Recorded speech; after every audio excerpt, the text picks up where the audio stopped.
Ang ibig sabihin ng balancing ng transformer, let's say for example, yung location ng transformer number 1 ninyo. Pole number, okay, ay nasa number 7. Okay. Ito, transformer number, at saka pole number.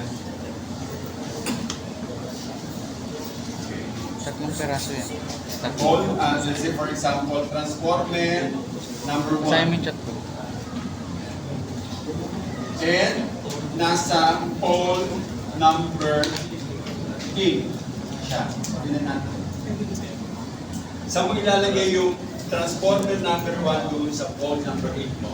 Sabihin natin nandito siya. 250 kV.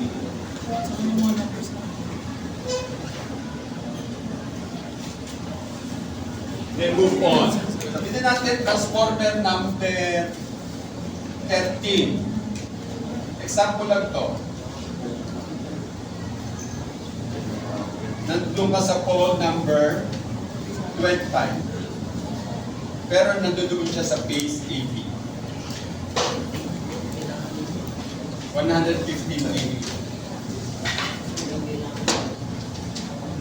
Sabihin natin na meron kang transformer number 32. Nandun ka sa pole number 48. Sabihin natin, for example, tapos manunod ka sa 75 kVA. Or sabihin natin 100 kVA. Sir, sa baba po. Ilang class yung radio? Sir, sa baba po, sir. Sure. Sa baba po, Okay. sir. Ilang class yung radio? Ilang class? Ano? Class C. Depende. Sa'yo. Ayan, 3-phase yan. Pero sa'yo, ilang class yung residential? So meron kayong minimum. Class C lang. Meron tayo naman ito. Ayaw mo sa akin namin. Tapos mali-mali ginagawa. Gago kayo Sige lang. Sige lang. Diretso nyo lang yan. Akin naman ang huli pa. Okay? Okay? Sabihin natin meron kayong minimum na 50 transformer. So, kinakailangan itabuhin yung 50 transformer na yun at ilagay nyo yun kung saan base AB. Wala pa kayo yun pa lang yun. So, kinakailangan yung total niyan mag-balance. Kung sabihin natin 550 yan, dapat ito 550. At ito ay 550.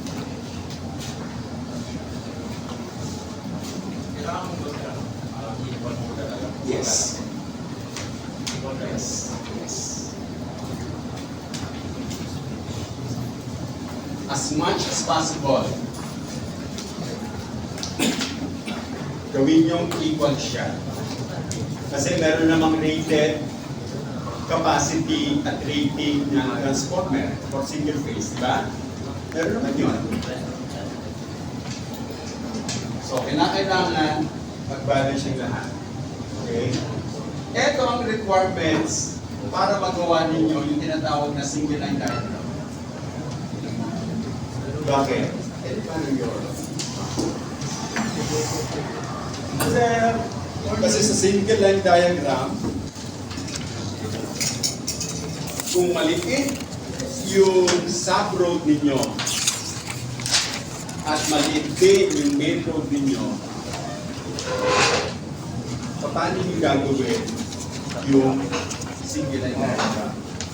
Because in a single line diagram, tatanggalin nyo lahat ng residential load.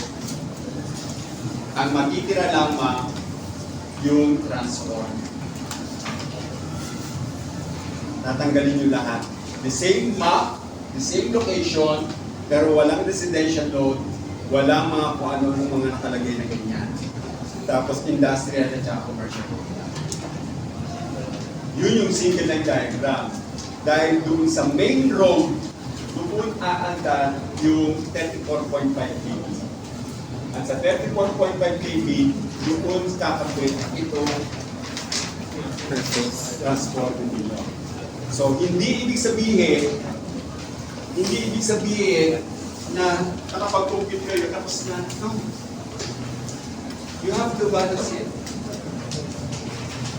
ipabalance natin yun. As much as possible, mag-balance siya. Otherwise, ano mangyayari? Diba? Sa polyphase system, ano nangyayari? Kung delta to Y yan or Y to delta yung transmission line mo, hindi naman pwede yung phase AB, phase BC, di ba? Sa polyphase system, dapat laging balance yung source side. Ang unbalance yung load side. Dahil magkakaiba tayo ng load. Pero hindi dapat unbalance yung load na pinanggagalingan. Okay? Yung source na panggagalingan. Hindi siya dapat unbalance. So, your problem is correct your work and then compute lahat ng transformer for residential. Not until you finish computing all the transformer for residential load, hindi nyo magagawa ito. Hindi nyo magawa. Ngayon, pagka nag-balance tayo ng transformer, as I said a while ago, tatanggalin nyo doon sa mapa ninyo, the same map, the same location, the same Y. Tatanggalin nyo yung lahat ng residential load. Ang matitira na lamang doon, yung transformer at saka yung post. Kung saan nakalagay yung transformer. Yun lang. Wala akong pakialam doon sa mga street lights at saka yung mga transformer at saka yung mga poste na pupunta doon sa bawat residential na ABC. Wala akong pakialam doon. Sa single line diagram, ha? So, kung lang makita, dito sa single line diagram na ito, yung transformer ninyo plus kung saan siya nakakunin. Kasi tuturuan ko kayo kung paano nyo gagawin ito in reality. Although theoretical tayo, pero sa reality, ganito ang ginagawa. Okay? So, hindi natin magagawa yun kung wala kayong balance equation. Wala tayong problema sa industrial load at saka sa commercial load. Kasi pagka binalance natin yun,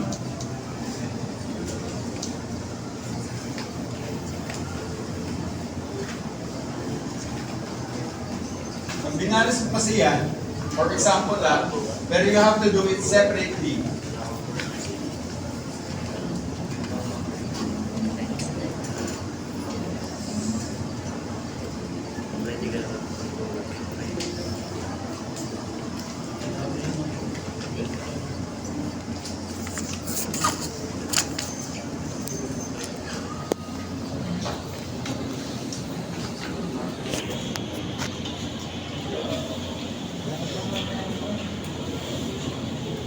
Ayun na yun. Suppose, nakakuha ka sa commercial, ang sinuggest mo na transformer sa commercial is 333.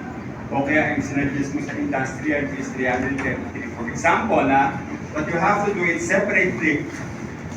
Isang bagsakan na lamang yung explanation ko, but you have to do it separately.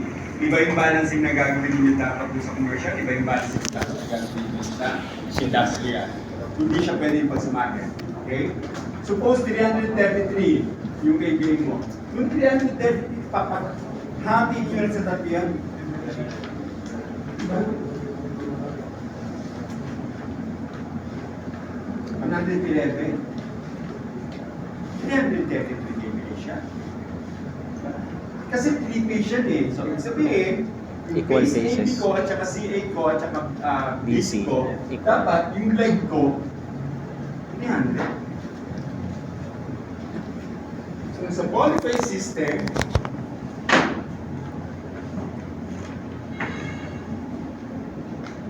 let's say for example, naka-delta load ka,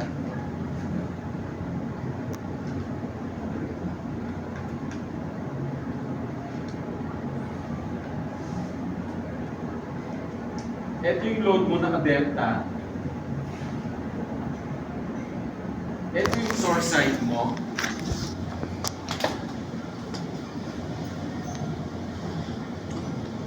Line.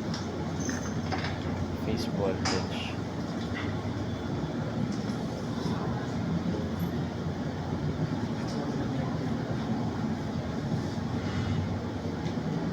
At yan yung source side mo.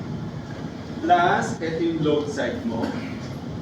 Ang ibig ko sabihin dito sa 111 na to, itong base AB na to, 111 to.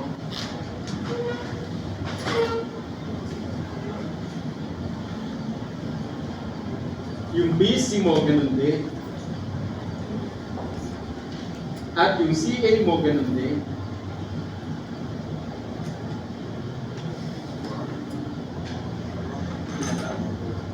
Yun, yung sinasabi ko na balancing. Kaya hindi masyadong toxic pagdating sa commercial loan at saka sa three-phase loan. Kasi kinakailangan, hatiin mo lang siya sa tatlo. Okay? Kaya huwag kayong mag-assume ng three-phase load at saka ng three-phase load transformer na wala doon sa table. Okay? May standard table yan eh. Yung three-phase load eh. Ano gusto nyo? Mag-design na lang kayo. Hindi ka doon. Kasi o-orderin nyo yan. O-orderin nyo kung kayo yung project engineer. O mag-order ka ng ganitong transformer ng KVA. Hanapin nyo yun. Okay? So you have to depend doon sa tinatawag na standard table ng three-phase system. At saka sa residential load, meron din table ng single-phase transformer. Doon kayo, huwag kayong gumawa ng sarili ninyo. Okay? Doon kayo. Huwag kayong gumawa ng sarili ninyo. So, eto, at saka to, is a must. That is a requirement para doon sa susunod na computation ninyo. Ano yung susunod na computation ninyo? Magsusupply na kayo ng tinatawag na distribution wire and then the capacitor transformer.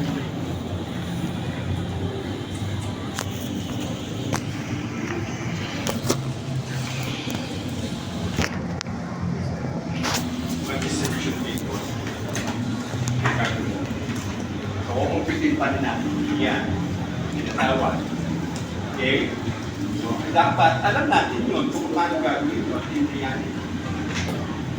Baka mamaya kung kayo ma-assign ng trabaho, tapos aanga-anga kayo. Kawawa naman kayo. Diba? Dahil ang mirako ngayon, nagsasubcon na lang sila. Kaya maraming engineer ngayon, maraming graduate na engineering, licensed engineer, na ikanga, nandun sa mga subcontractor company.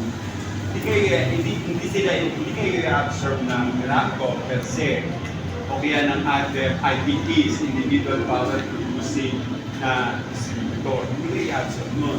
Pero other agency that will absorb you sa ganung nature ng trabaho. Eh paano kung hindi nyo alam ito? Katulad kayo ng punta. Kung sana kung magtitikip lang kayo ng simento, kung na kayo mag-aral nito. Pinatago lang kayo yung cellphone. Diba? Pero ayoko murahin nyo ko. Nagikanga hindi na tayo nakikita tapos mumurahin yung cellphone dito. Murahin nyo na yung teacher. Kaya medyo, hindi ko ibinapersonal, people, kaya medyo galit ako kapag hindi kayo nagsiseryoso sa pag-compute. Kasi unang-una kayong magagastos. Papapaklas mo talaga yan. Magsabit kayo ng mali sa akin, sa computation. By ano na nga ako eh. By mini-money mo nga ako eh. Hindi na ako nga ito. Tatong gano'n, presentation na hindi na ako. Hindi na nga ako nagsisimula sa number ng package. Maski yung computation doon sa, meron kayong computation yung ano eh, percent BR, yung span 1, span 2, span 3 sa right side, span 1, span 2, span 3 sa left side. Hindi ko na tinignan ng gusto yun. Masakit na ulo ko sa mga pangit na gawa nyo. Pero meron akong formula na inilagay doon na meron akong nakita na hindi nila sinunod. Yung KVA span, binalance nyo eh. KVA span, KVA. Ilang span ito magmula doon sa poste? 3. Ito ilang span? 2. Ito ilang span? 1. Tapos nung nag-compute ng percent BA, hindi niya kinuha, hindi niya ginamit yung KVA span. Kaya imumultiply mo yung number of span doon sa KVA. Kung ano-ano pinagdalagaan. Sa loob-loob ko, teka. Sandali. Baka gano'n ang ginawa ng iba kasi itong klase na ito may nasasabihan. Kung marami kayong kumuha ng gano'n, hindi lang, walang problema, magsama-sama kayo. Sama-sama kayo. Sama-sama kayo, papaklasin ko yung sa inyo. Salamat pa kayo dyan. Sabi niyo sa akin yan, okay. Ang dami kong time. Ang dami kong time para mag-check niyan. After the second set, kasi bakasyon. Kaya kaya kong busisiin yan isa-isa. Ngayon nga na nabusisi ko pa, gano'ng karami eh. Kaya nakita ko, meron gumamit ng hindi 100% na diversity factor. Yung KBA doon sa expanding, ng percent BR, hindi ko alam paano nilang minumpilat, basta less than 3%. Pero nung tininan ko backward, tapos ko yung possible na 3% to. Guys, huwag kayo mandaya. Kaya kong ibusisiin yan isa-isa. Kasi pagka nandaya kayo, ibig sabihin, pinapractice yung mandaya paglabas nyo ng eskwelahan. Pinapractice yung dayain kung anong gagawin ninyo. Ano ba pinag-aralan natin yung third year kayo? Diba? Doon sa contracts, ano pinag-aralan natin, pinag-uusapan natin? Sa RA 7, sa RA, sa Republic Act ng EE, dapat alam nyo. Eh kung dito palang dadayain nyo pala, oh my God. Ano po yan sa inyo?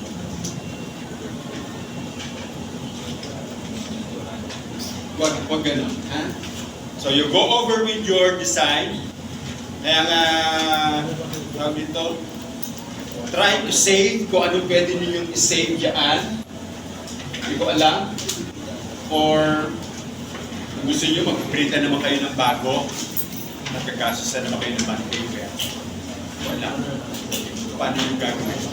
Sa ako, sa akin, okay, ito ulit nyo sa isip nyo. Huwag lang kayong basta makapagsabi. Dahil check-checkin ko kung ano yung sinasabi. Okay? Tinatawa. Merong mga bibihira yung gumawa ng tama. Parang iilan lang sila. Parang iilan. Parang yung kay Amorong tama. Sa kanya. Yan, Lugia. Ano ba yung tama? Kaya yung mga nagsabit na walang mapa, nagtataka ako eh. Paano yung na-compute? Wala kayong mapa. Ilang kayong nagsabit na wala kayong mapa? Nirecord ko lang, nagsabit kayo. Pero hindi ako nag-note doon sa gawa ninyo kung tama o mali. Kasi wala akong basis para masabi ko na itong transformer na ito, ito yung boses yung supply. Wala akong sa akin. Bakit? Wala kayong binigay ng mapa. Hindi nyo napansin. Unti-unti ko kayo. Ano una kong binigay sa inyo? Preliminary survey of the law. Ano yung ikalawa? Municipality, manginat kayo. Ano yung ikatlo? Tawa kayo ng mapa dyan. NRCS. Ano yung apat? Residential zone. Maglagay kayo ng mga residential load. Then, tsaka lang ako nakapagturo. Tsaka lang ako nagbigay ng computation. Hindi ko kayo sisimulan sa gitna. Sisimulan ko kayo sa number 1. Diba makatid kayo sa finish line.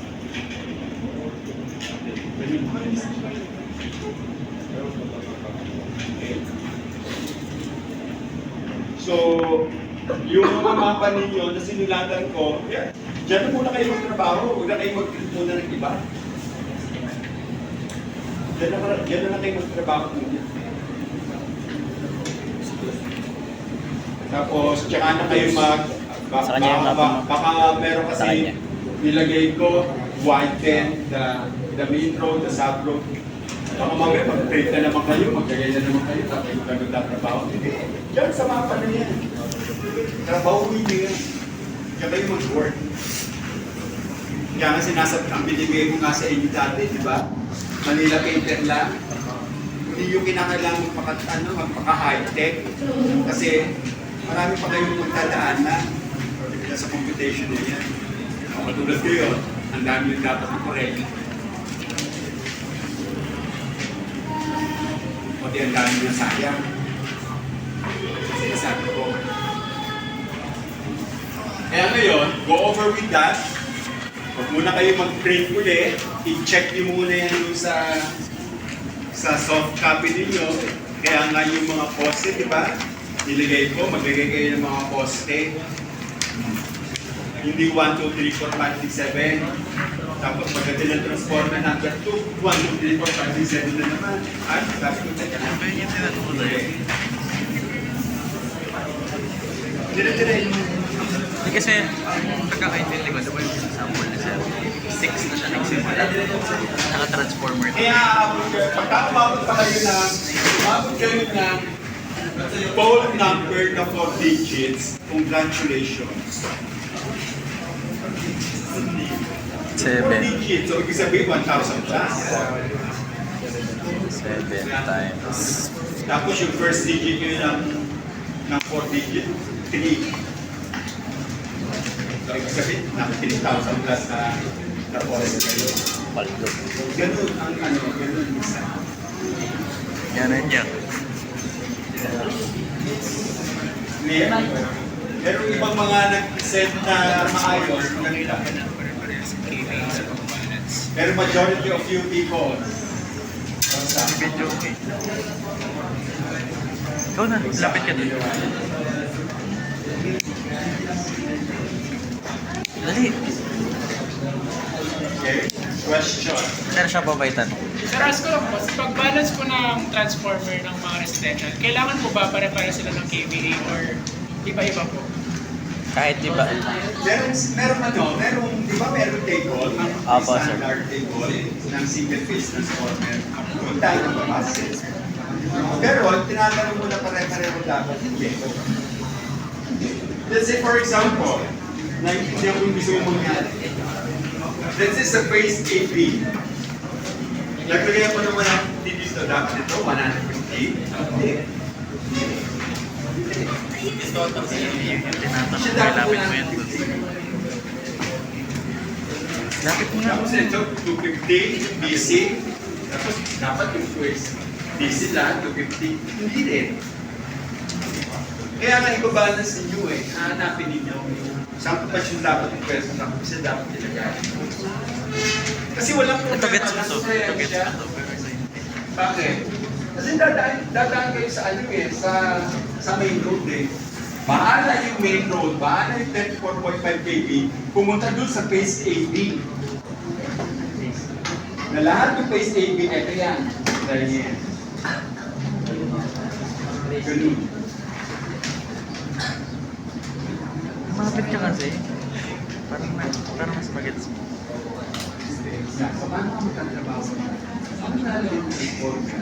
Ano nalagyan ng poste? Ano? Sa akin Hindi din. na, sa totoo lang. Diba? Kaya dami mo pa dapat gawin yan. Ayun ang ballpen na muna. So, I'll see you next week for another part ng design, ng computational design. We go over with the design problem na binigay ko. Go over with the design problem na binigay ko. Meron dong problem na kinakailangan ma-solve ninyo or gawin ninyo in a way na kasama siya doon sa design. Meron doon. Parang substation yata na indoor at saka na outdoor. Bal? Oh. Ano nga pala?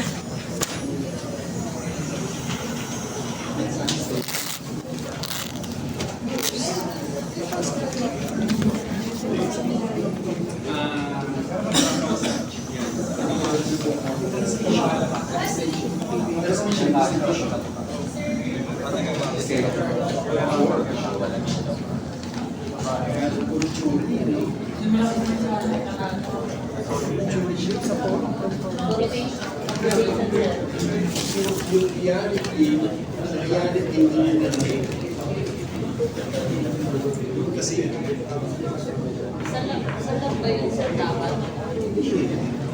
Lecture lang ng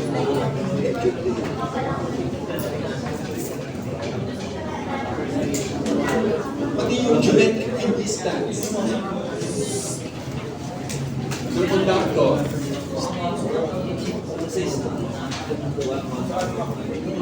ito.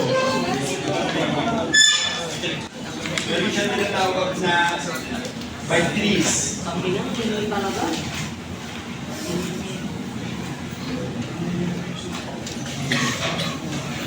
Yung malaking conductor, sa loob ng malaking conductor, meron siyang tatlo pa rin. Ito normally ang ginagamit sa distribution. Meron siyang tatlo. Ngayon, kukomputin yung geometric mean distance ito.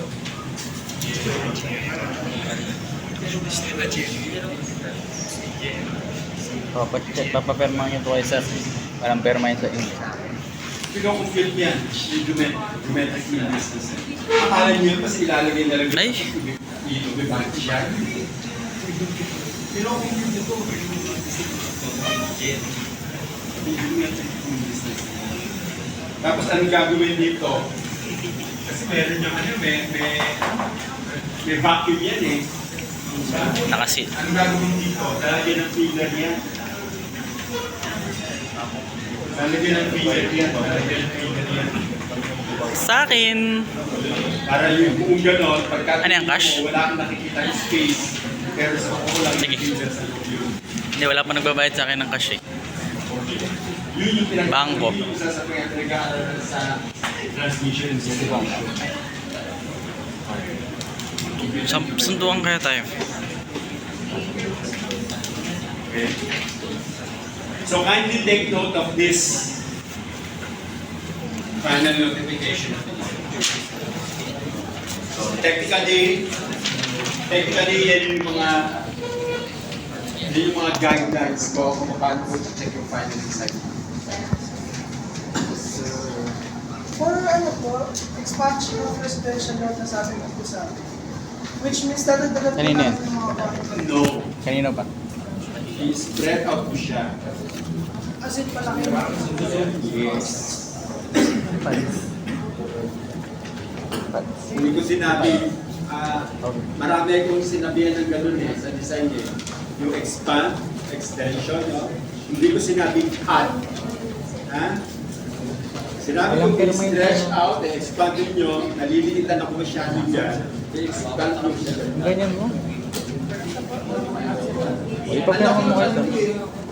Like for example, ito gusto ko to. Gusto ko to, medyo maayos. Pero ang laki pala yung space mo eh. Kanina yan. Ang space mo pwede mo Kaya, i-spread out. Pwede mo itong i-stretch. Kaya itong i-stretch.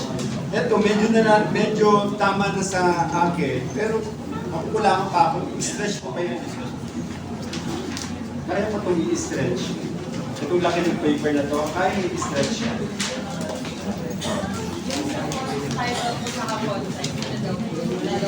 Opo, sir. Wala sir. Nagpunta po ako sa'yo ulit nung nakaraan. Wala po. Nung Monday, sir, nagpunta po ako sa'yo. Wala po kayong binigay. Kasi, Sinabing area, wala po, sir. kasi mas maganda gawin. Kasi yun ang ginagamit sa technical. Opo. Area. Ano pong, sir, font size, sir? 12 po ba? 11. Arial 12 po.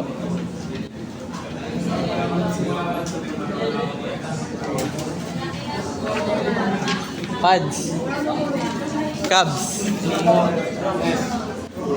Wait lang. Abot mo kay Kabael.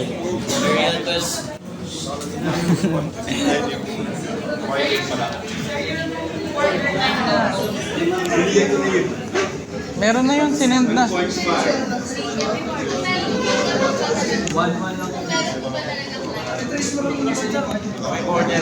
Sa inyo yun, no? Hindi ko naman nire-require na bawat bond paper mayroong line na gano'n. Hindi. Basta sa akin, dapat lagay kayo ng 1.5, 1 each, 1 each, 1 each. Para sa pag-bookbind, sir, no? Yes. Okay po. Yes!